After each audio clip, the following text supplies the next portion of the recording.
महिला reservation bill pay parliament में अब चर्चा शुरू हो गई है, लेकिन सवाल यही है कि विपक्षी पार्टियां या इंडिया ब्लॉक इस पूरे मुद्दे पे क्या रुख अपनाने वाला है। हमारे साथ हैं आम आदमी पार्टी के सांसद संजय सिंह। सर, सीधा सवाल, चर्चा शुरू हो गई है, आप लोगों ने कहा समर्थन करेंगे, फिर कई सारे विरोध के स्वर उठ रहे हैं। इंडिया ब्लॉक की जो पार्टीज हैं वो विमेन रिजर्वेशन बिल पे क्या स्टांस अपनाएंगी पार्लियामेंट में? देखिए, ऐसा है कि ये बिल जिस स्वरूप में आया था, यूपीए की सरकार जब इसको लेके आई थी तो उसमें कोई डीलिमिटेशन, सेंसस, इसको लटकाने की कोई योजना नहीं थी।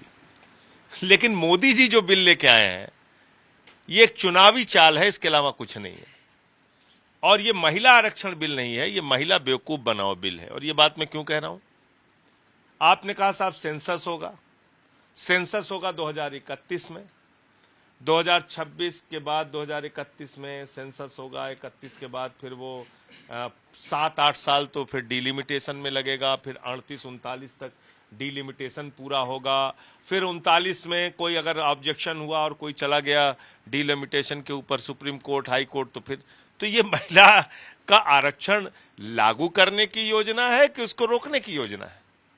तो इसलिए इसको सही स्वरूप में भारतीय जनता पार्टी को, नरेंद्र मोदी जी को बेदखल करके 2024 के बाद जो इंडिया गठबंधन की सरकार बनेगी वो लेके आएगी। लेकिन कोई ब्लेम, कोई दोष इंडिया गठबंधन के ऊपर न लगने पाए, इसलिए इन तमाम विरोधों को दर्ज कराते हुए, नरेंद्र मोदी जी की चुनावी चाल को देश के सामने उजागर करते हुए भी हम लोग इस बिल के समर्थन में वोट करेंगे। आप कह रहे हैं कि आज जो इंडिया दलों की बैठक हुई है उसमें तय हो गया कि वोटिंग तो आप समर्थन में करेंगे लेकिन विरोध जरूर दर्ज कराएंगे। मोटे मोटे तौर पे यही तय हुआ है कि इस बिल का समर्थन करेंगे। ठीक है।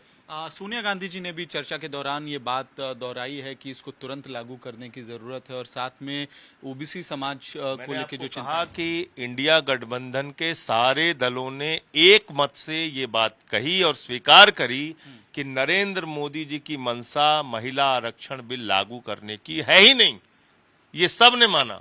लेकिन इसका दोष कि एक महिला आरक्षण बिल वो पास करने जा रहे थे, उसको हमने रोका, ये इंडिया गठबंधन के दलों के ऊपर ना लगने पाए, तो इसके कारण से हम इसका सपोर्ट कर रहे हैं तात्कालिक तौर पे। लेकिन इसमें जो इसको जो लागू करने की प्रक्रिया है, इस सरकार को बेदखल करके और तेजी के साथ इसको लागू करने का काम किया जाएगा। ठीक है। एक आखिरी सवाल सर, भारत और कनाडा के बीच में विवाद तूल पकड़ रहा है। कनाडा ने जो रुख अपनाया है उसको लेकर भारत सरकार ने कड़ी आपत्ति जताई है, लेकिन जस्टिन ट्रूडो ने बड़े संगीन आरोप लगाए हैं भारत के खिलाफ।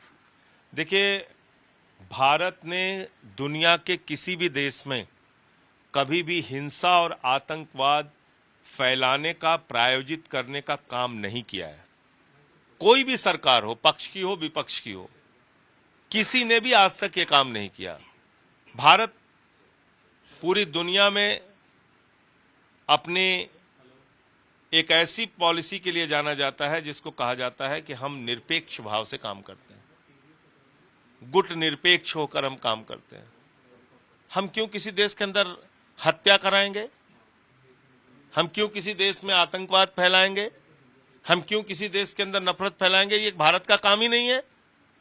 तो इसलिए जस्टिन ट्रूडो का जो बयान आया है वो बहुत ही आपत्तिजनक है, भारत के स्वाभिमान और सम्मान के बिल्कुल खिलाफ है। हमसे बात करने के लिए बहुत बहुत धन्यवाद। तो इस वक्त की बड़ी खबर ये है कि इंडिया ब्लॉक की पार्टियों में सहमति बन गई है। विमेन रिजर्वेशन बिल के सपोर्ट में वोट तो करेंगे, लेकिन उसके खिलाफ जो भी उनकी आपत्तियां हैं उसको भी पार्लियामेंट में दर्ज कराया जाएगा। वीडियो सहयोगी प्रेम मिश्रा के साथ महमद भारद्वाज, दिल्ली, आज तक।